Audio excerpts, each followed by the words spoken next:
केतिरा ई ॻोठ शहरनि खां कटिजी विया आहिनि। गोलाचीअ जी सामूंडी इलाइक़नि में बि रस्ता पाणीअ हेठि अची विया आहिनि।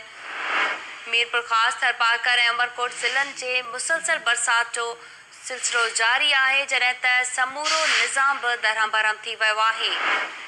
सिंध जे 2 ॾींहनि खां बरसाति सबबि तबाही मची वई आहे। कोहिस्तान ऐं सामूंडी इलाइक़नि में केतिरनि ई ॻोठनि जा राब्ता बि कटिजी विया आहिनि। कोहिस्तान में नयूं वही अचण सबबि केतिरनि ई ॻोठनि जो ठटे सां राब्तो कटिजी वियो आहे। चूहर जमाली जा केतिरा ई ॻोठ शहरनि खां कटिजी विया आहिनि, जॾहिं त गोलाचीअ जे सामूंडी इलाइक़नि में बि रस्ता पाणीअ हेठि अची विया आहिनि। मीरपुर ख़ासि थरपारकर ऐं अमरकोट ज़िलनि में मुसलसल बरसाति समूरो निज़ाम दरहम बरहम करे छॾियो आहे।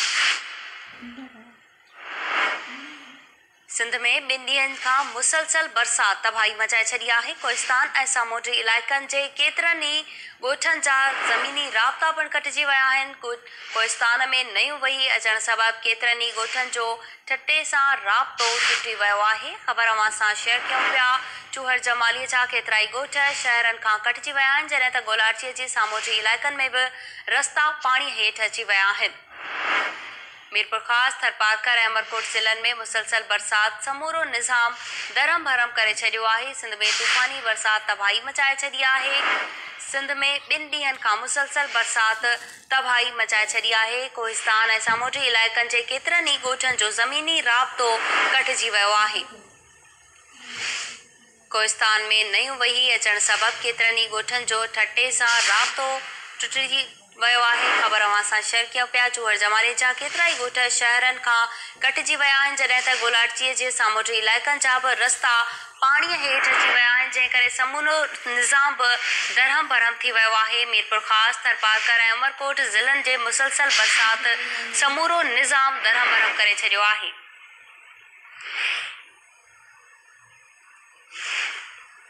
वधीक अपडेट्स मालूम कंदासीं। असां सां टेलीफोन लाइन ते मौजूदु आहे KTN न्यूज़ रिपोर्टर महबूब रोही।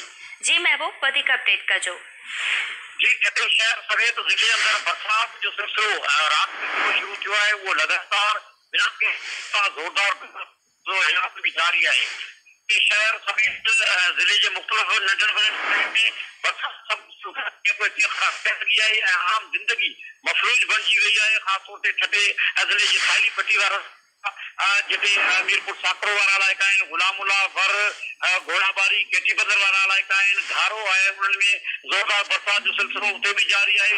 शहर में बि साॻी सूरत हाल आहे, पर ठटे शहर में जीअं पोइ तीअं सूरत हाल ख़राब थियण लॻी आहे। ठटे जे शाही बाज़ार में हिन वक़्तु कोड वारा मंज़र नज़र अचण लॻा आहिनि। ख़ासि तौर ते ठटे जे चांदनी चौक वारो इलाइक़ो, ठटे जे शाही बाज़ार वारो इलाइक़ो, आगर माले वारो इलाइक़ो, इस्लामपुर वारे इलाइक़ो, या वरी बुखारी माले वारा इलाइक़ा, उन्हनि घरनि में पाणी दाख़िल थियणु शुरू थी वियो आहे। शहरी जेके सख़्तु परेशानी में मुब्तला थी विया आहिनि।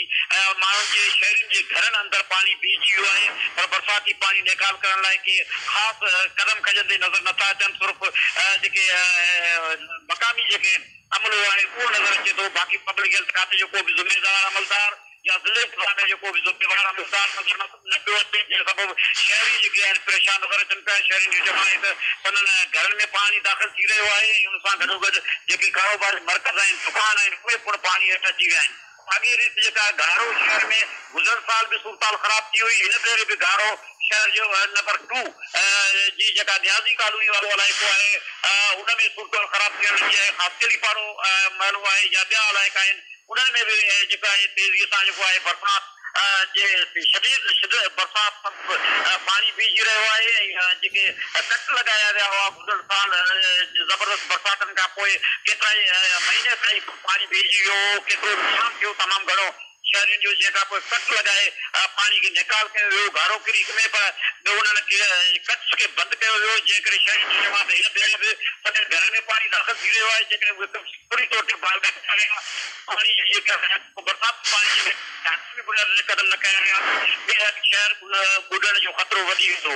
ठटे शहर जे मुख़्तलिफ़ इलाइक़नि में साॻी सूरत हाल आहे। ठटे शहर सां गॾोगॾु ठटे जी जेका जाबुल इलाइक़ा आहिनि, कोहिस्तानी इलाइक़ा आहिनि, कोहिस्तानी इलाइक़नि में जमशेद, मुनादाबाद, साडो इलाइक़नि में ज़ोरदार जेके बरसाति हुआ आहिनि उन्हनि बरसातनि खां पोइ कोस्तान जे ॾुकायल इलाइक़े जा रहवासी जेके आहिनि उन्हनि जी मुल्क ते मुल्क वियो आहे ऐं जेका गर्मी जो ज़ोर टुटी वञण खां पोइ वासी जिते खुद नज़र अची रहिया आहिनि उते कोस्तानी इलाइक़नि मां जाबुल नयूं वही अचण जे करे जहपी आसपास जे इलाइक़नि जो जहपी नूरियाबाद हाणे बुलाखान वारनि इलाइक़नि जो ज़मीनी राब्तो कटिजी वियो आहे छाकाणि जो लोहियांस नए सोड़ नए समेत मुख़्तलिफ़ जेके जाबुल नयूं आहिनि ऐं नदियूं आहिनि उहे वही आयूं आहिनि जंहिं करे उते सूरतान ख़राब थियण लॻी आहे जमपीर जे वेझो राति देरि सां जेका आहे लोहियांस नए वटि क्रॉस कंदे मोटरसाइकिल सवार 2 ॼणा ॿुॾी विया जिन खे बेहोशी जी हालत में कढियो वियो उन नए जे वरी अचण जे करे उन ज़मीनी राब्ता समूरा जेके कटिजी विया आहिनि ऐं माण्हू जेके आहिनि उन्हनि जो जेको कोस्तान ॾांहुं अच वञ वारा ज़मीनी रस्ता आहिनि